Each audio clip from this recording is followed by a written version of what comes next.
Now at 5 a.m. on WKYT this morning, icy road conditions could spell danger or at least challenges for drivers around the Bluegrass this morning. We'll get you updated. A former Madison County high school teacher accused of sexual assault has been found dead in Virginia. And we do want to... And we're watching out for cold temperatures and also possibility of some black ice out and about. We'll go over the latest forecast coming to you next.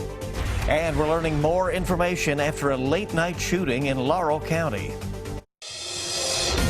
Tracking, alerting, protecting. This is WKYT This Morning.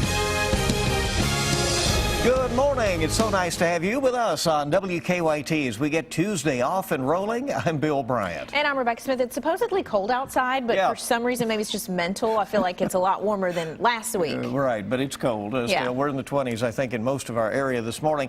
And here and there, some slick spots. Freezing rain advisory has been out in parts of the area, but most of that is gone. Let's check in with meteorologist Micah Harris now in our First Alert Weather Center. Good morning. Hey, good morning, guys. Yeah, that freezing rain advisory is mainly just the water left over on the roadway. So there's no real rain falling out of the sky. It's just to get you a heads up that, hey, down toward the southeast, that's where we're going to be seeing portions of the southeast, at least seeing some portions of black ice. So we just got to watch out for some patchy spots here and there, especially those valley areas where the water has rushed down and just kind of settled on in. Got to be watching out for that. 29 degrees there in Jackson, 28 in Richmond, 25 now in Lexington. And even here in Lexington, on my way to work, there were a few small patches, definitely not as widespread, I would say, as down toward the southeast. So we just have to be watching out for that. 27 degrees is your high for today. And you saw this morning, we're right there in the mid-20s already. It's not going to rise that much more. Now, going off towards your weekend, it looks much better. And I'll focus in on that as we go throughout the next couple of days, and I'll show you the forecast coming up. All right, Micah, thank you very much. With weather conditions below freezing and wet black ice on the roads could be a major problem today. And with almost a dozen crashes in the area just last night blamed on the road conditions, police are warning drivers to be vigilant this morning. WKYT's Mark Barber is live in Lexington with the latest on the road conditions this morning. They can be just a little elusive. Good morning, Mark.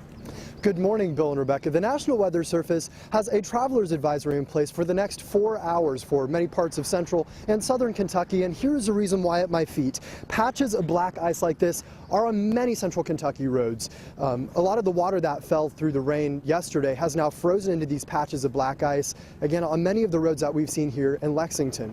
Now, while travel seems to be moving just fine on many main roads, some side roads are pretty slick.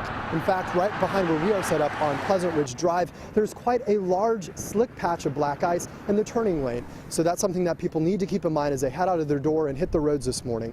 Now, Lexington police say that they responded to 10 weather-related crashes overnight. They're saying one of those crashes happened on I-75 near Man of War Boulevard. In that crash, they say a driver lost control on the road, hit a tractor trailer, and then hit a light pole, ending up in a ditch. Firefighters had to cut that driver out. We're told he was taken to the hospital, but he was not seriously hurt. Now, this morning we were talking with the cab driver who has over 30 years of experience. He says this morning drivers need to slow down and take it easy. You just have to slow down and, you know, be really careful. I mean, ice is pretty hard to deal with. I don't care how good a driver you are. Now, again, that traveler's advisory is in place until 9 o'clock this morning. Now, if you are heading out of your door today, there's something else that you need to keep in mind. Many of these slick patches that we've seen aren't just on the roads, they're in parking lots and sidewalks. And as we've been slipping ourselves this morning, please keep an eye on your step. Live in Lexington, Mark Barber, WKYT. Good advice. Thank you very much. Yeah, you can just really come upon it. That's the thing. It's a little elusive this morning out there, you know. All right, our time is 5:04. Police say that an argument between a husband and a wife in Laurel County has ended with both of them shot. It happened just after 9 o'clock last night at a home on Edgewater Road near Corbin. The Laurel County Sheriff's Office says during the argument, Junior Cornett and his wife Beverly got into a scuffle over a pistol. Deputies say both of them were shot and taken to a hospital in Corbin. Their conditions are not known. This morning, the Sheriff's Office released this picture of the pistol involved in this. Junior's brother, Arnie, was arrested at the scene after police say he tried to interfere with the investigation. A former principal at Madison County and a high school there has been found dead. Back in October, Joy Hayes was accused of sexually abusing a student.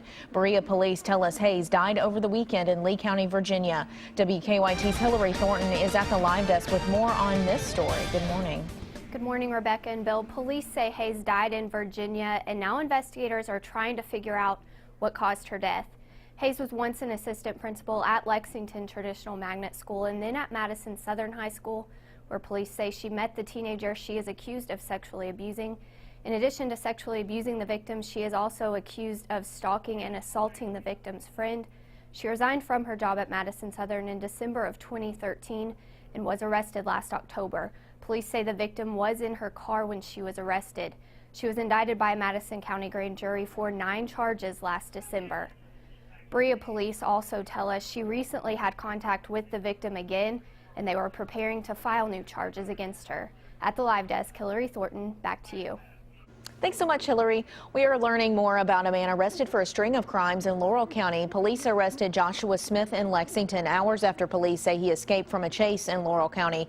Last month, police say Smith stole cars from a car lot and tried to break into a pharmacy in Laurel County. Yesterday, the sheriff's office there says they also tied him to a burglary at a home. Deputies say Smith stole jewelry and the homeowner's ID. They say he used that ID to check into different hotels after the burglary. A bill that would approve construction of the controversial Keystone XL oil pipeline has taken a step forward. In a test vote last night, the measure received enough votes to be approved in the U.S. Senate.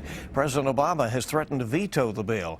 The pipeline would carry oil from Canada down to the Gulf Coast. The House approved the bill last week. Kentucky's 6th District Congressman Andy Barr says he voted for it. This is 42,000 jobs that we can create overnight. So it's about the Keystone XL pipeline. It's about more domestic energy production in other places, federal lands and offshore and onshore.